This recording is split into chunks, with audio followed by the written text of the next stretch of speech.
NATO என்கின்ற அமைப்பு தான் இன்று உலக மையத்தை இயக்கிக் கொண்டிருக்கின்ற அமைப்பாகவும் அமெரிக்காவின் விருப்புகள் எங்கெல்லாம் நிறைவேறுவதற்கான ஆதரவாகவும் இருக்கின்றது. இந்த நேட்டோ அமைப்புகளுக்கு இடையே உள்ள ஒரு அதாவது சாசன உண்மை என்னவென்று சொன்னால், நேட்டோ அமைப்பில் உள்ள ஒரு நாடு மீது ஒரு நாடு தாக்குதலை தொடுத்தால் அது அனைத்து நாடுகள் மீதும், நேட்டோ அமைப்பின் அனைத்து நாடுகள் மீதும் மேற்கொள்ளப்பட்ட தாக்குதலாக எடுக்கப்படும் என்பதோடு அந்த நாடுகள் நிச்சயமாக அவர்களுக்கு எதிராக, தாக்குதல் மேற்கொண்ட நாடுகளுக்கு எதிராக ஒருமித்து போரிடும்.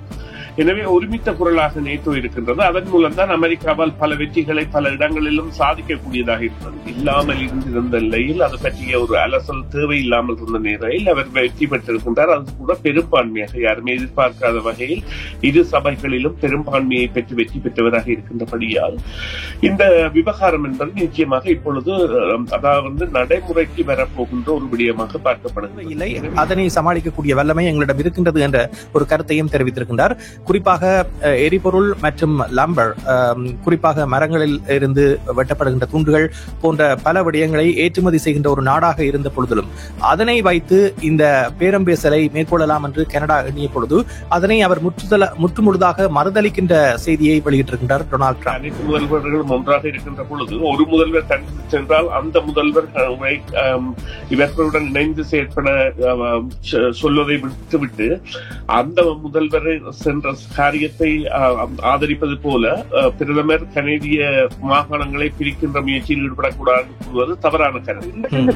எப்பவும் இந்த பிரச்சனை தொடர்தான் போகுது. இந்த 2-3 வருஷம் நாங்கள் கஷ்டப்படுறதுக்காண்டி 50-60 வருஷ பிரச்சனை மறக்கக்கூடாது. இப்ப தென்படியா இந்த பிரச்சனை கட்டாயம் இருக்கத்தான் போகுது. நிறைய பேருக்கு வேலை இல்லாம போகுது, நிறைய பேர் கஷ்டப்படுவாங்க. 2-3 வருஷம் கஷ்டக்காண்டி நீங்க 100 வருஷம் கஷ்டப்படுவாங்க. இது போக இன்னும் அமெரிக்காவில் நீங்க அடிமைப்படத்தான் போறீங்க. இன்னைக்கு அமெரிக்கா கனடாவில் எல்லா துறையிலையும் டெண்டர் பண்ணிட்டு இருக்கு. எல்லா துறையும் பாருங்க, நீங்க சாப்பாடு வெறுமாட்ட பாருங்க, எல்லாம் இங்க இந்த பெரிய பெரிய கடையெல்லாம் மூடி போட்டு, அது மாதிரி ஆன்லைன்ல பாருங்க அமேசான், அப்படி பெரிய கம்பெனி கனடா நிறைய படம். இந்த கனடால கூட சொந்தமா ஒரு கார் ஃபேக்டரி திறக்க முடியாத காரணம் அமெரிக்கா டோமினேஷன். ஏன் கனடா அமெரிக்கா ஃபுல்லா நம்பி இருக்கோம்? ஏன்னா கனடால மக்கள் தொகை 10 இருந்தாலும் நிறைய உற்பத்தி செய்யறதுக்கு வளர்ந்துருக்கு, நிறைய இந்த ரிசோர்ஸஸ் இருக்கு. கனடால இல்லாத என்ன இருக்கு? ஒயில் மட்டுமே காணும். கனடாவில் மற்ற மிடில் ஈஸ்ட் எல்லாம் ஒரு ஒயில மட்டும் தான் நம்பி இருக்கு.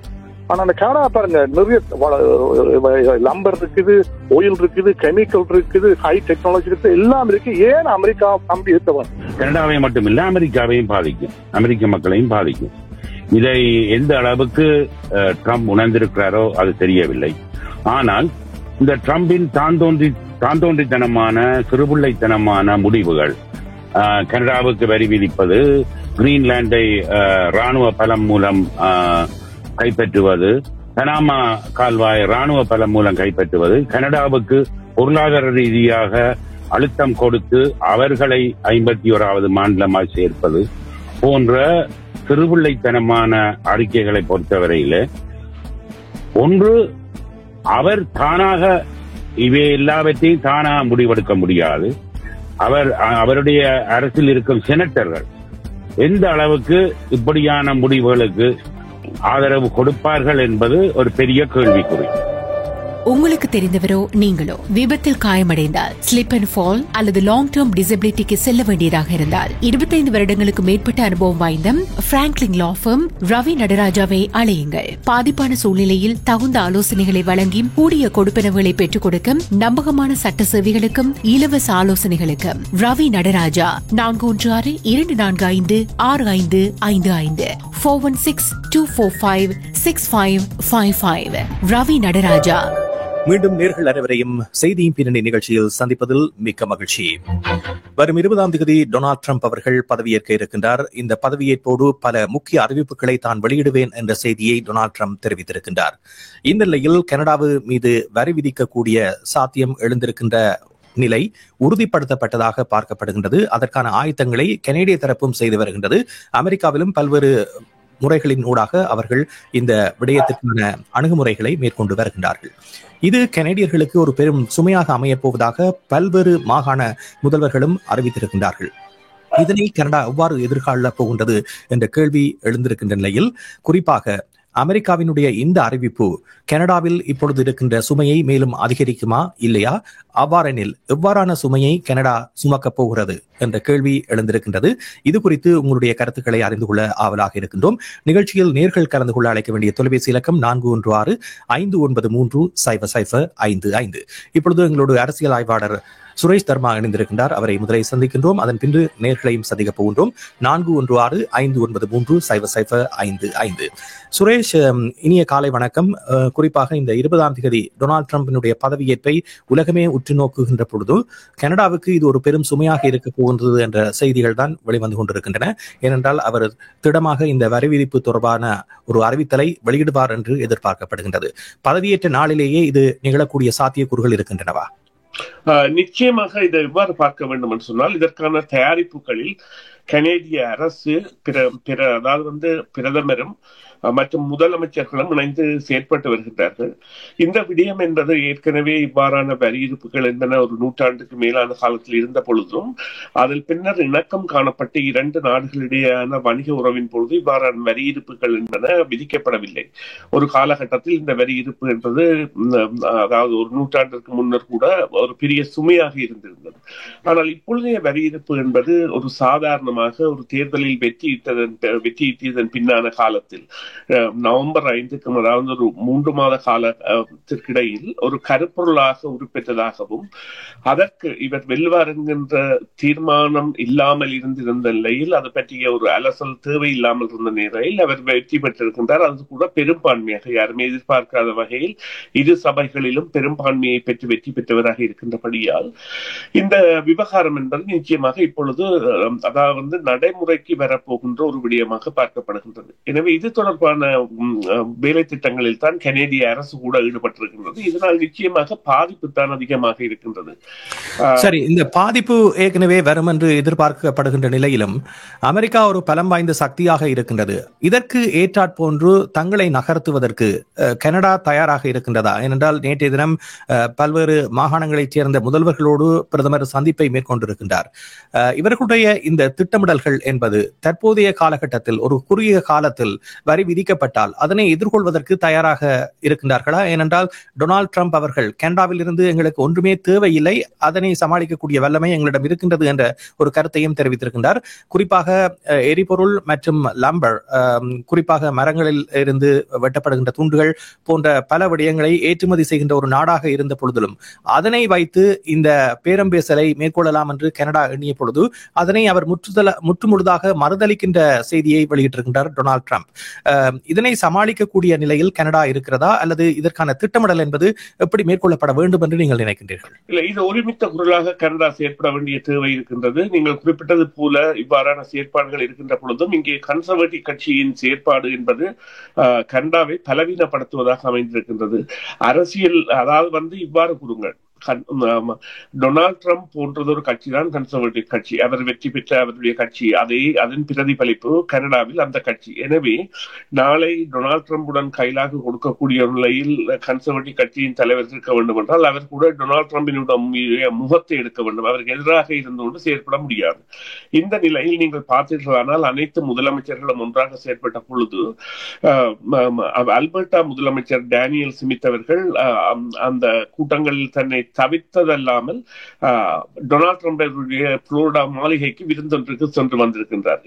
இந்த நிலையில் கன்சர்வேட்டிவ் கட்சியின் தலைவர் நேற்று ஜஸ்டின் ட்ரூடோ மாகாணங்களை பிரிக்கின்ற வேலையை பார்க்கக்கூடாதுன்னு சொல்லியிருக்கிறார். இந்த நிலையில் ஜஸ்டின் ட்ரூடோ இன்று ஒரு வேண்டுகோளை விடுத்திருக்கின்றார். பியர் பொலிவிய கன்சர்வேட்டிவ் கட்சியின் தலைவர் தான் ஒரு கனேடியனுக்காகத்தான் நிற்கின்றாரா என்பதை தீர்மானிக்க வேண்டிய நிலையில் இன்று இருக்கின்றார். அவர் தீர்மானித்தே ஆக வேண்டும் என்று. இது தேர்தலில் ஒரு பெரிய விழுக்காட்டை ஏற்படுத்தும். ஏனென்றால் இப்பொழுது இவர்கள் செய்கின்ற வேலை, அதாவது அனைத்து முதல்வர்களும் ஒன்றாக இருக்கின்ற பொழுது ஒரு முதல்வர் தனித்து சென்றால் அந்த முதல்வர் இவர்களுடன் இணைந்து செயற்பட சொல்வதை விட்டுவிட்டு அந்த முதல்வர் சென்ற காரியத்தை ஆதரிப்பது கூறுவது போல பிரதமர் கனேடிய மாகாணங்களை பிரிக்கின்ற முயற்சியில் ஈடுபடக்கூடாது என்று கூறுவது தவறான கருத்து. இங்கே குறிப்பிடப்பட வேண்டிய விடயம் என்னவென்றால், விரும்பியோ விரும்பாமலோ கனடா ஒரு 2.4 மில்லியன் வேலைகள் ஒரு இழக்கின்ற தன்மைக்கு அல்லது குறைக்கின்ற அவற்றில் பாதிப்புகள் ஏற்படுகின்ற தன்மைக்கு வரும் என்பதில் எந்தவித ஐயமும் இல்லை. குறிப்பாக ஒன்றாரியோவிலும் அல்பர்டா மாகாணத்திலும் இது குறித்த நிலைமை என்பது வித்தியாசமானது. அதாவது ஒன்றுக்கு 7 வேலைகளில் ஒரு வேலை பாதிக்கப்படும் அல்லது குறைக்கப்படும் அல்லது இல்லாமல் காணாமல் போகின்ற சந்தர்ப்பத்தை ஏற்படுத்தக்கூடிய நிலையை இந்த நிலை ஏற்படுத்தி இருக்கின்றது. எனவே இது ஒரு சாதாரண விடயம் அல்ல.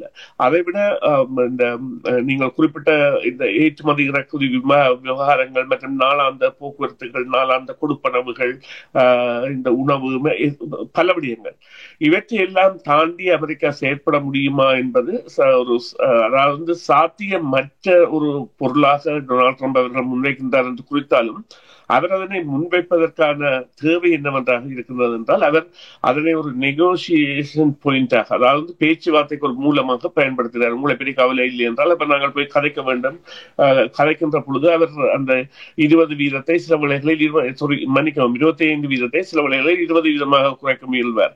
அவ்வாறான ஒரு நிலையைத்தான் அவர் கொண்டு வருகின்றார். ஆனால் கனடாவுக்கு இதனால் நன்மைகள் இல்லை என்பதை விட பாதிப்புகள் பலமாக இருக்கின்றன என்பதுதான் உண்மைதான். டொனால்ட் ட்ரம்பின் அறிவிப்பு எவ்வாறான பாதிப்புகளை கனடியர்களுக்கு ஏற்படுத்த போகின்றது, கனடா எதிர்கொள்ளக்கூடிய சவால் நிலை என்றால் என்ன என்பது பற்றி இப்பொழுது நேயர்களிடம் கேட்க இருக்கின்றோம். நிகழ்ச்சியில் கலந்து கொள்ள வரும் நேயரை சந்திப்போம். வணக்கம். வணக்கம், குணா கதைக்கிறேன். சொல்லுங்கள் குணா. என்ன பொறுத்தவரை இந்த டாக்ஸ் கட்டாயம் விருத்தான் போது நிப்பாட்ட முடியாது. என்னதான் நீங்க செஞ்சாலும் ட்ரம்ப் ஒரு அடமனா செய்தாவர். ஆனா இதால கூடிய பாதிப்பு 2 நாட்டுக்கும் இருக்கு. கனடா வெளி டாக்ஸ் கூட போகணும்னு சொல்லி பயந்து சாக முடியாது. வெளி செய்ய வேண்டிய வேலை எங்களுடைய எக்ஸ்போர்ட் எண்ணெய் செய்யறோம்ன்றதான் அதுல நாங்க டாக்ஸ் அடிக்க தான் போகணும். இப்போ கூடுதலா பாத்தீங்கன்னா கனடாக்கு அமெரிக்கா கூடிய அனுப்ப ஒயில். அப்போ ஒயில் அமெரிக்காவுக்கு எங்க ஒயில் கட்டாயம் தேவை. ஏன்னா அங்க வெளிநாடு மிடில் ஈஸ்ட் இருந்து கொண்டு வர ஒயில் எக்ஸ்பென்சிவ். அவை எங்கிட்ட இருந்து எடுக்கிற ஒயில நாங்க கட்டாயம் அது சரியாத்தான் நாங்க அதை கொடுக்காம விட்டாலே அதை ஒரு கட்டத்துல கொஞ்சம் வாங்கி வர பாருங்க ஒயில். ரெண்டாவது கெமிக்கல் கனடாவில் வேர்ல்டு வைடாக 80% கெமிக்கல் வெளிநாடுகளுக்கு அனுப்புறது கனடா. அதுல அமெரிக்கா தான் பெரிய பொருளுடன் செய்யுது கெமிக்கல்.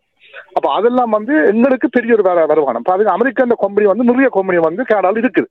அதாவது ஒன்று இல்ல. இப்ப ஹோம் டிப்போ பாத்தீங்க, McDonald's, coca cola, IBM, Amazon, பெரிய பெரிய கம்பெனி எல்லாம் கனடால இருந்து இருக்க வருமானத்தை தாங்க யூஸ் பண்ணுவாங்க. அதுக்கு டாக்ஸ் கூடுங்க. அவே எங்க நாட்டுல போடுற எங்க நாடு சொல்லி கனடால போடுற இதுகளுக்கு பாத்தீங்கன்னா நிறைய வருமானம் எங்க நாட்டுல இருந்து அமெரிக்காவுக்கு போகுது. ஆனால் ஒரு வாகன தொழில்துறை தொடர்பாக ட்ரம்ப் அண்மையில் வழங்கிய பேட்டியில் குறிப்பிட்டிருக்கிற விடயம் 20% வாகன உற்பத்தி தான் கனடாவில் இடம்பெறுகின்றது. அதனை முற்றுமுழுதாக தான் நிராகரிக்கவும் தயாராக இருக்கின்றேன் என்ற ஒரு கருத்தை முன்வைத்திருக்கின்றார். அப்படியா வச்சானா நீங்க வாகனம் அமெரிக்கன் வாரத்தை இம்போர்ட் பண்ணி பாட்டுங்க. நீங்க வச்சா நீங்க உங்களோட இல்ல, நீங்க கட்டாயம் அமெரிக்கன் வாரத்தை நாங்கள். ஆனால் அதற்கான ஒரு கால எல்லை என்பது போதுமானதாக இருக்கின்றதா? இந்த அளவு துணிகரமான முடிவுகளை கனடா எடுக்கக்கூடிய வல்லமையில் இருக்கிறதா என்ற ஒரு கேள்வி இருக்கிறதா? இருக்குதான். இன்றைக்கு நீங்க செய்யாக்கி எப்பவும் இந்த பிரச்சனை தொடர்தான் போகுது. இந்த 2-3 வருஷம் நாங்க கஷ்டப்படுறதுக்காண்டி 50-60 வருஷ பிரச்சனை நீங்க மறக்கக்கூடாது. இப்ப தென்பரியா இந்த பிரச்சனை கட்டாயம் இருக்கத்தான் போகுது. நிறைய பேருக்கு வேலை லாப போகுது. நிறைய பேர் கஷ்டத்தை 2-3 வருஷம் கஷ்டக்காண்டி நீங்க 100 வருஷம் கஷ்டப்படுறீங்க. இது போக இன்னும் அமெரிக்காவில் நீங்க அறிமுகப்படத்தான் போறீங்க. இன்றைக்கு அமெரிக்கா கனடாவில் எல்லா துறையிலையும் சென்டர் பண்ணிட்டு தான் இருக்கு. எல்லா துறையும் பாருங்க, நீங்க சாப்பாடு வருமாட்ட பாருங்க, எல்லாம் இங்க இந்த பெரிய பெரிய கடையெல்லாம் மூடி போடுது. அது மாதிரி ஆன்லைன்ல பாருங்க, அமேசான், அப்படி பெரிய கம்பெனி கனடா நிறைய படம். இந்த கனடால கூட சொந்தமா ஒரு கார் ஃபேக்டரி திறக்க முடியாத காரணம் அமெரிக்கான டொமினேஷன். அப்ப நான் ஒரு கனடாக்கு என்ன கார் இருக்கு சொல்லுங்க. சின்ன சின்ன கையுண்ட கார்ல அவங்க ஜப்பான்ல வர கார்களை விட ஒரு என்ன கார் கனடால இருக்குது. ஏன் கனடா அமெரிக்கா ஃபுல்லா நம்பி இருக்கோம்? ஏன்னா கனடால மக்கள் தொகை 10 இருந்தாலும் நிறைய உற்பத்தி செய்யறதுக்கு வளர்ந்து இருக்கு, நிறைய ரிசோர்சஸ் இருக்கு. கனடால இல்லாத என்ன இருக்கு? ஒயில் மட்டுமே காணும். கனடாவில் மற்ற மிடில் ஈஸ்ட் எல்லாம் ஒரு ஒயில மட்டும் தான் நம்பி இருக்கு. ஆனா அந்த கனடா பாருங்க, நிறைய லம்பர் இருக்குது, ஒயில் இருக்குது, கெமிக்கல் இருக்குது, ஹை டெக்னாலஜி இருக்குது, எல்லாம் இருக்கு. ஏன் அமெரிக்கா நம்பி இருக்க வேணும்? நீங்க ஆசைப்படப்படுற உண்மை. ஆனா 70% நாங்கள் அவருக்கு எக்ஸ்போர்ட் பண்றோம் இப்படி சொல்லிக் கொண்டிருக்க முடியாது. கனடா இந்தியா சின்ன சின்ன நாடுகளே பாத்தீங்கன்னா தன்னிறை வடை தான் பாருது. ஒரு பிலிப்பைன்ஸ், தாய்லாந்து பாத்தீங்கன்னா தன்னிறை வடையுது. ஏன் கனடா தன்னிறை வடைய முடியாம இருக்குன்னா இதை நாங்க நம்பியிருக்கோம். அதை இதை அமெரிக்கா சரியா எங்களை யூஸ் பண்ணுது. எங்களை பிளாக்மெயில் பண்ணியும் அதுக்கு டாக்ஸை கூட்டம்னு சொல்ல முடியாது. அவைக்கும் அதே அளவு கஷ்டம் வருத்தம் போய் இந்த மக்களுக்கு வர டாக்ஸ், கவர்மெண்ட்டுக்கு வர டாக்ஸை கூட்டுங்க. கூட்டி அதே கோஆபரேஷன் சொன்னா அதை வளத்துக்கு வெற்றி வேணும். நாங்க வந்து ரங்கி போற மாதிரி எனக்கு கடை இருக்கு. எனக்கு அதனால நிறைய வளர்ந்து. நன்றி நிகழ்ச்சியில் கலந்து குணா. இதே நேரத்தில் அடுத்த நேரையும் சந்திக்க போன்றோம். தொடர்ந்து வருகின்ற நேர்களை சந்திப்போம். 4163500555 இன்றைய நிகழ்ச்சியில் நாங்கள் பேசுகின்ற விடயம் அமெரிக்க ஜனாதிபதியாக பொறுப்பேற்க இருக்கின்ற டொனால்டு ட்ரம்ப் அறிவித்திருக்கின்ற அறிவிப்பின் படி கனடாவுக்கு பாதிப்புகள் ஏற்படும் என்று எதிர்பார்க்கப்படுகின்றது. கனடா எதிர்கொள்ளக்கூடிய சவால் நிலை என்று நீங்கள் இதனை பார்க்கின்றீர்கள். அடுத்த நேர் வணக்கம். வணக்கம், ராதா பிரான்சிஸ் சேவியர் பேசுறேன். சொல்லுங்கள் ராதா பிரான்சிஸ் சேவியர். அமெரிக்கா எத்தனை வீதம் டாக்ஸ் அடிக்குதோ கனடாவும் இப்படி வெளிநாட்டு சாமான் அமெரிக்கா மட்டுமல்ல எல்லா நாட்டுக்கும் அதே அளவு டாக்ஸ் அடிச்சு இந்த நாட்டு மக்களை நல்லா வச்சிருக்கலாம். இந்த உதாரணம் என்னன்னு சொன்னா 2000 ஆண்டு தொழில்நுட்பம் இந்த டெக்னாலஜி இன்டர்நெட் டெக்னாலஜி வந்த உடனே அலுவலகங்கள் எல்லாம் முந்தி மெக்சிகோக்கு மூவ் பண்ணினதால இந்த கனடாவில் கஷ்டம் தொழிற்சாலைகள். பிறகு இந்த ஆபீஸுகள் எல்லாம் வெளிநாடுகளுக்கு மூவ் பண்ணினால இங்க நிறைய பேருக்கு இந்த வேலை வாய்ப்புகள் சம்பளம் இல்லை. மற்றது உதாரணமா இலங்கை, இந்தியா, ஏசியா தேர்ட் வேர்ல்ட் கண்ட்ரியில ஒரு மாத ரெண்ட் 1000 ரூபாண்டா கனடாவில் ஒரு தொழிற்சாலைக்கு ரெண்ட் 25,000 ரூபா. மற்றது அங்க சம்பளம் குறைவு, அப்ப இங்க கூட, அப்ப டாக்ஸ கூட அடிச்சு அமெரிக்கா எவ்வளவு அடிக்குதோ கனடாவும் அந்த அளவு அடிச்சு எப்ப அந்த வால்மாட்டதுகள் சைனா ஜாமான இங்க கொண்டு வால்மாட்டத்திலிருந்து வந்தினமோ நான் வேலை செய்த முதல் வேலை செய்த ஃபேக்டரியே அந்த உடனே அதை மூடிட்டார்கள். 2 ஃபேக்டரி திறந்து 2 எல்லாம் மூடிட்டார்கள். அப்ப டாக்ஸ அவர் அடிக்கிற மாதிரி இவரும் அடிச்சு இந்த நாட்டு மக்களை நல்லதா வச்சிருக்கணும். என்னென்னா இந்த தேர்ட் வேர்ல்ட் கண்ட்ரியில தொழிற்சாலைகளை வச்சு அவைகள் அந்த பிரான்சைஸ் வந்து ஒரிஜினல் பில்லுக்கு இங்க டாக்ஸ் அடிக்கணும். அந்த ஒன் ஓனர் மற்ற அவைகள் எல்லாம் என்ன செய்யணும்டா 2 இன்வாய்ஸ் செய்து அங்க இங்க டாக்ஸுக்கு ஒரு மில்லியன் சாமானுக்கு $25,000 தான் இங்க அதை காட்டி டாக்ஸ் அடிக்கிறது. சரி, நன்றி. நிகழ்ச்சியில் கலந்து கொண்டமைக்கு ராதா பிரான்சிஸ் சேவியர். அடுத்த நேரை சந்திக்கின்றோம். வணக்கம். வணக்கம் ரசிகன். சொல்லுங்கள் ரசிகன். ஆமா, இது அதான் ஆரம்பத்துல வந்து எங்க இந்த டெக்ஸ்டைல்ஸ் அந்த அதாவது ஆடை இதுகள பொருட்களும் வந்து முந்தி அமெரிக்கா வந்து அதை என்ன நிறைய கனடாவிலேருந்து தான் பெற்றுக்கொண்டது. திடீரென்று அதை நிப்பாட்டின பிறகும் இங்க மொன்றியல்லையே எத்தனையோ கம்பெனிகள் இழுத்து மூடப்பட்டன. ஆனா அப்படி இருந்தும் இப்ப நாங்க ரன் பண்ணி கொண்டு இருக்கிறோம். அப்படித்தான் இதுவும். ஆனால் இந்த அவருடைய திட்டம் வந்து கோத்தபாய அந்த உரத்துக்கு திடீரென்று உரத்தை போட இல்லாது என்ன செயற்கை என்ன இயற்கை என்ன உரங்கள்லாம் போட வேணும்னு சொல்லி ஒரு சட்டத்தை கொண்டு வந்த மாதிரி தான் இது. ஆனால் இது அங்கேயே எவ்வளவு பெரிய தாக்கத்தை ஏற்படுத்த போறதுன்றது இனி இருந்துதான் நாங்க பார்க்கணும். அதை வந்த உடனே அதை செயல்படுத்த முடியுமான்றது. மற்றது இதை பற்றி வந்து அந்த கம்பெனிகளும் வந்து சும்மா இருக்காது. இப்போ இதுகளை ஏற்றுமதி செய்யற கம்பெனிகள் வந்து நிச்சயமாக அந்த மற்ற கம்பெனிகளுக்கு ப்ரெஷர் கொடுத்து இது வேற ஒரு சாதகமான ஒரு தீர்வுக்கு வெறப்பாக்கும்ன்றது என்னுடைய ஒரு கணிப்பு. அடுத்தது வந்து இங்க எங்கட கன்சர்வேட்டிவ்க்கு இது ஒரு அதாவது வந்து அவர்கள் என்ன மாதிரி இந்த விஷயத்தை கையாளன்றதை பார்த்து எலெக்ஷன் பின்னுக்கு வாரதும் ஒரு விதத்துல நல்லதுன்றதான் நான் நினைக்கிறேன். ஏன்னு சொன்னால் ஒவ்வொருவருடைய இதையும் பார்க்கலாம், அணுகுமுறைகள் எப்படி இருக்கிறது, அவருடைய என்ன ட்ரம்பினுடைய விடயங்களை கையாள்வதிலிருந்து பார்த்து மக்கள் வாக்களிப்பார்கள். சரி, நன்றி. நிகழ்ச்சியில் கலந்து கொண்டமைக்கு. இந்த கனடா தொடர்ந்து அமெரிக்கா மீது வரி விதிப்பது தொடர்பாக உங்களுடைய அபிப்பிராயம் என்ன? இது சாத்தியமான ஒன்றாக பார்க்கலாமா? ஏனென்றால் முதலில் குணா கூட ஒரு விடயத்தை குறிப்பிட்டிருந்தார். அதாவது வரி விதிப்பை அதிகரிக்கின்ற பொழுது அவர்களும் சிந்திக்கக்கூடியவர்களாக, இப்போது ஒரு குறுகிய கால மனப்பான்மையோடு அதனை சிந்திக்காமல் நீண்ட கால நோக்கில் கனடா சிந்திக்க வேண்டிய ஒரு தருணம் இந்த தருணம் என்ற ஒரு விடயத்தை குறிப்பிட்டிருக்கின்றார். இதை பற்றி உங்களுடைய கருத்து என்ன சுரேஷ்? நிச்சயமாக இவ்வாறான விடயம் என்பது கடந்த ஆட்சி காலத்தில் கூட அறிமுகப்படுத்தப்பட்டாலும் 2018 ஆண்டு அலுமினியம் மற்றும் இரும்பு போன்றவற்றிற்கான வரி விதிப்புகள் விதிக்கப்பட்டிருந்தன. நான் நினைக்கிறேன் 20% அது இருந்திருந்தது. அந்த காலத்தில் நிச்சயமாக இடம்பெற்ற பேச்சுவார்த்தைகள், லிபரல் கட்சி மேற்கொண்ட நடவடிக்கைகள் 2019 ஆண்டு அந்த விடயத்தை, இந்த வரி விதிப்பை இல்லாது செய்திருந்தனர். ஆனால் இவர் ஒரு வரி விதிப்பின் விரும்பி என்று இருப்பதும் அதனை முதன்மை காரணமாக கொண்டு வந்து இருப்பதும் அவர்களுக்கு இதனால் வரப்போகின்ற வருமானம் என்பது அதீதமான வருமானம். அதே நேரம் உள்ளூர் உற்பத்தியை அது பெருக்குமா என்கின்ற கேள்வி இங்கே பலமாக எழுப்பப்படுகின்றது. என்று சொன்னால் அவர்களுடைய தொழில் மையங்கள் இப்பொழுது இவ்வாறு கூறலாம். கனடா என்பது அமெரிக்காவை விட பெரிய நிலப்பரப்பாக இருந்தாலும் அதன் சனத்தொகை என்பது அமெரிக்காவுடன் ஒத்துப்பாக்கின்ற பொழுது அமெரிக்கர்களுக்கு 10 அமெரிக்கர்களுக்கு ஒரு கனேடியர் என்ற வீதத்தில் இருக்கின்றது என்றால் நாங்கள் 40 மில்லியனும் அவர்கள் 400 மில்லியனுமாக இருக்கின்றார்கள். ஆனால் அதை பார்த்தீர்களானால் கனேடியர்களுக்கான நிலப்பரப்பு என்பது அதீதமானதாகவும் நிறைந்திருக்கின்ற இயற்கை வளங்கள் என்பன மிக மிக அதீதமானதாக இருக்கின்ற பொழுதும் அதனை பயன்பாட்டிற்கு எடுப்பதற்கான இந்த அனுகூலங்கள் என்பன ஏற்படுத்தப்பட வேண்டிய தேவை இருக்கின்றன. படிப்படியாக நடைபெறும். ஆனால் இந்த வரி எதிர்ப்பு விவகாரம் என்பது அவர் முதல் நாள் அறிவித்தால் கூட அது எடுக்க போன்ற காலம் என்பது சில மாதங்களாக அல்லது பல மாதங்களாக இருக்கும். ஆனால் இந்த பேச்சுவார்த்தை மூலம் அதனை தனிவுபடுத்துவது என்பது நிச்சயமான தேவை. ஏனென்று சொன்னால் அதன் பிரதிபலனை பெறப்போகின்ற இந்த வேலை வாய்ப்புகள் போன்றவையெல்லாம் இழப்புகள் ஏற்படுகின்ற பொழுது பெரிய பொருளாதார பின்னடைவை சந்திக்கின்ற நிலைக்கு கனடா தள்ளப்படும். அவ்வாறான ஒரு நிலைமை ஏற்படாமல் இப்பொழுது இன்னொரு குறிப்பிட்டது போல அது உண்மை. அதாவது ஏற்க வேண்டிய தேவை எங்களுக்கு இருக்கின்றது, அதில் எந்தவித மாற்று கருத்தும் இல்லை. ஆனால் அதனை எவ்வாறான தொகையில் ஏற்க வேண்டும் அல்லது எவ்வாறான பொருட்களுக்கு ஏற்க வேண்டும் என்பதை தீர்மானிப்பவர்களாக நாங்கள் சர்ச்சைகளாக மாறுவதற்கு பேசு பொருளாக அல்லது எங்களுக்கு ஒரு பேச்சு மேசையில் அதாவது சொல்வார்கள் இந்த சோன் ஆஃப் பாசிபிள் அக்ரிமெண்ட் என்று இருவருமே இணங்குகின்ற ஒரு விடயத்திற்கு கொண்டு வருவதற்கு ஒரு கனமான பேச்சுக்குழு ஒன்று தேவை. அதனைத்தான் தற்பொழுதைய பிரதமர் செய்து கொண்டிருக்கிறார். இன்னொரு நேர் குறிப்பிட்டது போல இந்த கன்சர்வேட்டிவ் கட்சியினர் தங்களை கனேடியர்களாக தாங்கள் தேசப்பற்று கொண்டவர்களாக தாங்கள் கனேடிய நலன் கொண்டவர்களாக காட்ட வேண்டிய தேவை இருக்கின்றது. இங்கே ஒரு விடயத்தை நாங்கள் ஒத்துக்கொள்ள வேண்டும்.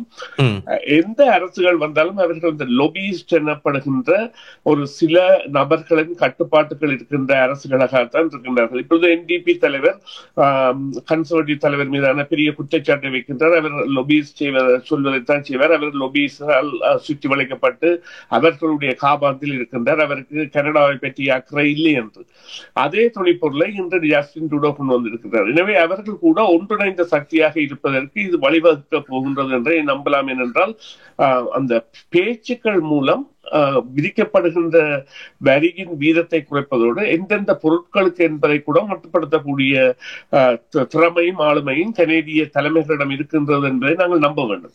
சரி, இப்பொழுது நிகழ்ச்சியில் கலந்து கொள்ள வரும் அடுத்த நேயரை சந்திக்க போகின்றோம். வணக்கம். வணக்கம், இது ராஜவர்மன். வணக்கம் ராஜவர்மன், சொல்லுங்கள், உங்களுடைய கருத்து என்ன? டக்ஃபோர்ட் கூறியிருப்பது 5 லட்சம் வேலைகள் ஒன்டாரியோவிலே மட்டும் விளக்கப்படும் என்று சொல்லி அது இலகுவான ஒரு விடயம் அல்ல. அதே சமயத்தில் இந்த 25% வரி விதிப்பு என்பது கனடாவை மட்டுமில்லை அமெரிக்காவையும் பாதிக்கும், அமெரிக்க மக்களையும் பாதிக்கும். இதை எந்த அளவுக்கு ட்ரம்ப் உணர்ந்திருக்கிறாரோ அது தெரியவில்லை. ஆனால் இந்த ட்ரம்பின் தாந்தோன்றித்தனமான சிறுபிள்ளைத்தனமான முடிவுகள், கனடாவுக்கு வரி விதிப்பது, கிரீன்லாண்டை ராணுவ பலம் மூலம் கைப்பற்றுவது, பனாமா கால்வாய் ராணுவ பலம் மூலம் கைப்பற்றுவது, கனடாவுக்கு பொருளாதார ரீதியாக அழுத்தம் கொடுத்து அவர்களை 51வது மாநிலமாக சேர்ப்பது போன்ற சிறுபிள்ளைத்தனமான அறிக்கைகளை பொறுத்தவரையிலே ஒன்று அவர் தானாக இவை எல்லாவற்றையும் தானாக முடிவெடுக்க முடியாது. அவருடைய அரசில் இருக்கும் செனட்டர்கள் எந்த அளவுக்கு இப்படியான முடிவுகளுக்கு ஆதரவு கொடுப்பார்கள் என்பது ஒரு பெரிய கேள்விக்குறி.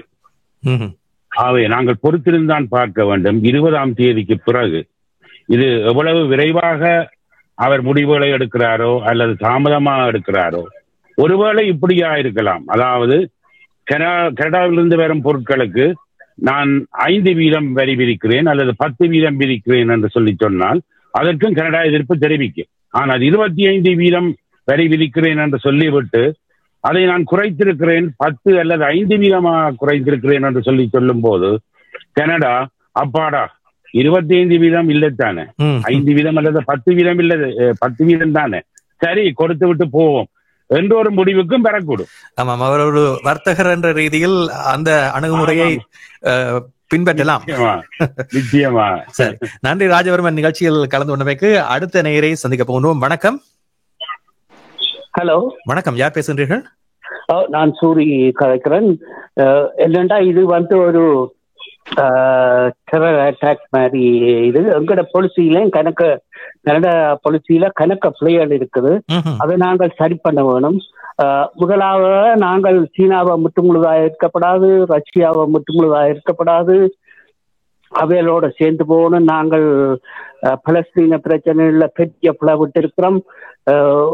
உக்ரைனுக்கு தேவையில்லாத சப்போர்ட்டை வழங்கி இருக்கிறோம். அதுகளை எல்லாம் விட்ரோ பண்ணி நாங்கள் இனி புது ஒரு ராஜதந்திர ரீதியான புது வெளிநாட்டு கொள்கையை நாங்கள் வகுக்கணும்.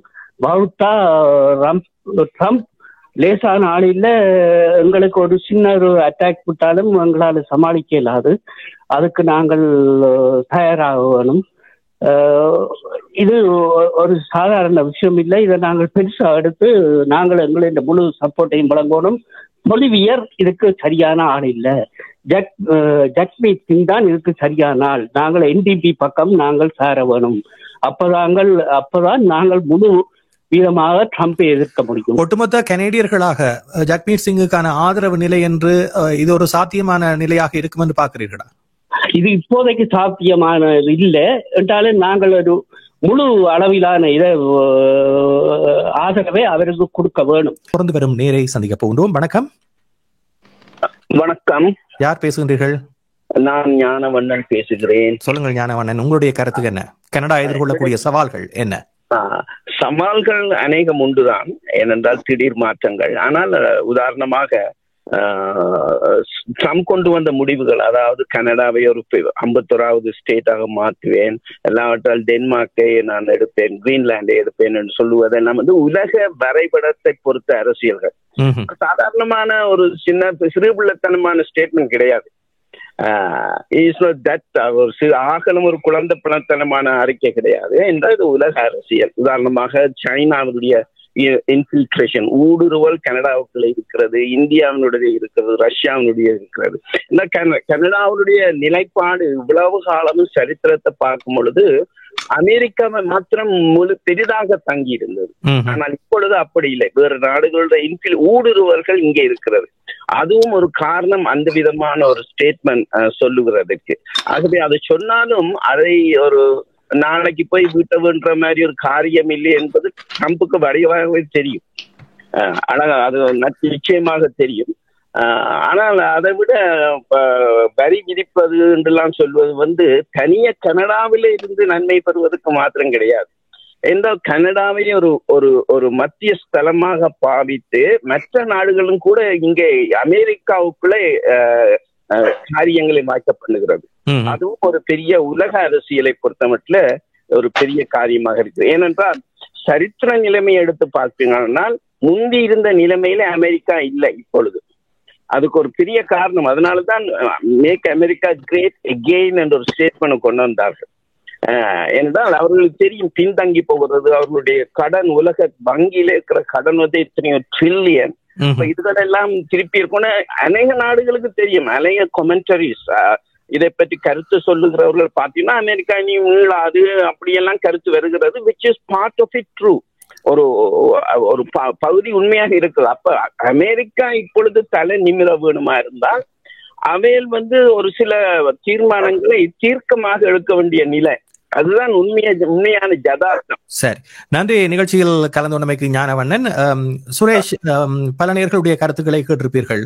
இப்பொழுது இந்த அமெரிக்கா ஏனைய நாடுகளையும் பகைக்கின்ற ஒரு நிலை காணப்படுகின்றது. குறிப்பாக மெக்சிகோவாக இருக்கலாம், கிரீன்லாண்டாக இருக்கலாம், அல்லது அவர்களோடு முரண்படக்கூடிய நாடுகளும் இப்பொழுது ஓரணியில் வரக்கூடிய நிலை காணப்படுகின்றது. இவ்வாறான ஒரு நிலையை இப்பொழுது கனடா வரி விதிக்க வேண்டும் என்று கூறுவது போன்ற நிலைகளை அந்தந்த நாடுகள், அமெரிக்காவோடு எதிர்ப்பில் இருக்கின்ற நாடுகளும் மேற்கொண்டால் அமெரிக்கா எதிர்கொள்ளக்கூடிய விளைவுகள் பாரதூரமாகவும் ஒரு பெரிய நிலையிலும் இருக்கும் என்று எதிர்பார்க்கலாம். அவ்வாறான ஒரு அணியில் சேரக்கூடிய வகையில் நாடுகள் இணைந்து கொள்ளுமா? நிச்சயமா இங்கே நீங்கள் கேட்ட கேள்வி என்பது மிகவும் முக்கியமானது. இதில் குறிப்பிட்ட ஒரு உண்மை தக்கி நிற்கின்றது. என்னவென்று சொன்னால், நேட்டோ என்கின்ற அமைப்பு தான் இன்று உலக மையத்தை இயக்கிக் கொண்டிருக்கின்ற அமைப்பாகவும் அமெரிக்காவின் விருப்புகள் எங்கெல்லாம் நிறைவேறுவதற்கான ஆதரவாகவும் இருக்கின்றது. இந்த நேட்டோ அமைப்புகளுக்கு இடையே உள்ள ஒரு அதாவது சாசன உண்மை என்னவென்று சொன்னால், நேட்டோ அமைப்பில் உள்ள ஒரு நாடு மீது ஒரு நாடு தாக்குதலை தொடுத்தால் அது அனைத்து நாடுகள் மீதும், நேட்டோ அமைப்பின் அனைத்து நாடுகள் மீதும் மேற்கொள்ளப்பட்ட தாக்குதலாக எடுக்கப்படும் என்பதோடு அந்த நாடுகள் நிச்சயமாக அவர்களுக்கு எதிராக, தாக்குதல் மேற்கொண்ட நாடுகளுக்கு எதிராக ஒருமித்து போரிடும். எனவே ஒருமித்த குரலாக நேட்டோ இருக்கின்றது. அதன் மூலம் தான் அமெரிக்காவால் பல வெற்றிகளை பல இடங்களிலும் சாதிக்கக்கூடியதாக இருந்தது. அந்த வரை விளக்கத்திற்கு தான் கனடாவினுடைய பங்களிப்பும் அமெரிக்காவோடு இணைந்து இப்பொழுது பாதுகாப்புத்துறையாக இருக்கட்டும், எந்த விவகாரத்திலும் அவர்களுக்கு இருக்கின்ற ஒரே ஒரு அதாவது நம்பிக்கை என்னவென்று சொன்னால், அமெரிக்காவின் அண்டை நாடு, அதை விட நேட்டோவின் முக்கிய பங்காளி, எனவே எந்தவித ஒரு தடங்கள் பிரச்சனைகள் இருக்க முடியாது என்பது. எனவே ட்ரம்ப் அவர்களுடைய நிலைப்பாடு என்பது அவர் இப்பொழுது பேசு பொருளுக்காக அல்லது மிரட்டலுக்காக செய்கின்றாரா, அல்லது நாங்கள் நினைக்காத ஒரு நிலையாக உலக மாற்றமாக, உலகம் மாறி வருகின்ற வேளைகள் ஒவ்வொரு நூற்றாண்டிலும் நாங்கள் கண்டிருக்கிறோம். ஹிட்லரையும் கண்டிருக்கின்றோம், முஸ்லோனியையும் கண்டிருக்கின்றோம். அதாவது வரைபடங்கள் கூட மாற்றம் பெற்றிருக்கின்றன. ஒரு பாரிய துணைக்கண்டம் போல இருந்த இந்தியாவே பிறகு பாகிஸ்தான், பங்களாதேஷ் போன்று பிரிந்து சென்ற பல நிலைமைகளையும் கண்டிருக்கின்றோம். அவ்வாறு இவ்வாறான ஒரு கருதுகோளாக இது விதைக்கப்பட்டாலும் இதற்குரிய உருக்கொள்வதற்கான காலமாக 4 ஆண்டுகள் இருக்க முடியாது. அடுத்த 4 ஆண்டுகளுக்கு இவர் மீது நம்பிக்கை வைத்திருப்பவர்கள் எவ்வாறு அந்த நம்பிக்கையை கொண்டு செல்ல போகின்றார்கள் என்பதுதான் முக்கிய கேள்வி. ஏனென்றால் துரதிர்ஷ்டவசமாக ட்ரம்ப் சொல்வதை நம்புவவர்கள் கூட பலரும் இருக்கின்றார்கள். ஆனால் அவர்கள் செயற்பாட்டில் அதை காணவில்லை. செயற்பாட்டு வடிவத்தில் இது நடைமுறைப்படுமா என்பதைத்தான் அவர்கள் பார்க்கவில்லை. கலை வணக்கம் ரமேஷ், எப்படி இருக்கீங்க? இருவரும் மிகவும் நலமாக உற்சாகமாக இருக்கின்றோம். சொல்லுங்கள் ரமேஷ். இது கனடாவை பொறுத்த வரைக்கும் எப்போதுமே அமெரிக்கா அமெரிக்கா அமெரிக்கா அவரை நம்பிதான் நம்ம பொருளாதாரம் பின்னாடியே அவங்கள சார்ந்து இருந்து, இப்ப அமெரிக்கா பகச்சிக்கிட்ட நாடெல்லாம் கனடாவும் பகச்சிச்சு. மெயின் பழைய இப்போ ஓட்டுனா ராஜதந்திர உறவுகள், அங்க இந்தியா சீனா அந்த பக்கம்லாம் பயங்கரமா பிரச்சனையா இருக்கு. ஸோ இந்தியா கூட இப்போ பாத்தீங்கன்னா கனடாவோட பொருளாதாரம் பாத்தீங்கன்னா இந்த வெளிநாட்டு மாணவர்கள் இங்க படிக்க வருவது 2024 பாத்தீங்கன்னா கிட்டத்தட்ட எத்தனை லட்சம் மக்கள் சீட்டு கிடைச்சும் சேரல. இந்தியாவில் பெரும் பங்கு சீட்டு கிடைச்சும் சேரலை. இங்க என்ன சேர்ந்து தங்கத்துக்கு இடம் இல்லை, சாப்பிட்றதுக்கு உணவு இல்லை, செலவு பண்றதுக்கு காசு இல்லை, எல்லாமே இவ்வளவு பிரச்சனை. இமிகிரேஷன்ல தங்க முடியுங்கிற உத்தரவாதமும் கிடையாது. அப்படி அமெரிக்கா இன்னைக்கு சொல்லும், இல்லைனாலும் மிரட்டுது. திடீர்னு நாளைக்கு ட்ரம்ப் மனசு மாதிரி எல்லாரும் நண்பரா போயிடுவாங்க.